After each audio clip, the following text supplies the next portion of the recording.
So I would say change is hard. Like I'm someone who's a creature of habit, so I feel like I have a process and I like to stick to my process, but being in a startup and also being in business, like disruption wins. Like you need to always be feeling comfortable being uncomfortable, like starting to leverage tools that you haven't. And if you don't start to step outside and see what else is out there, especially when it comes to AI, and I think it's proven itself, like, yes, it's not perfect, but if you make sure you have kind of guardrails around it, and you know what Invoice Butler or your other AI platforms are doing and its shortcomings, I think you can manage that just like an accountant has controls and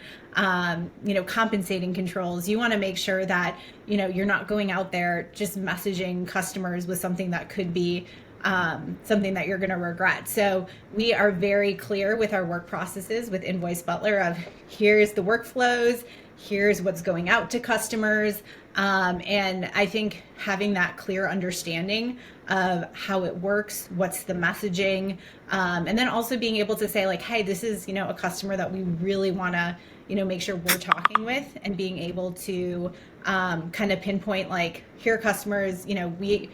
we want to just make sure we're having this conversation, whether it's, a difficult, invoice or there's questions around it. So I think Invoice Butler, even though it's super streamlined, it does give that ability to tailor just to make sure that the customers that you do want to have those one-on-one conversations with, or that might have a lot of questions, that we just take those. So it's a really good partnership.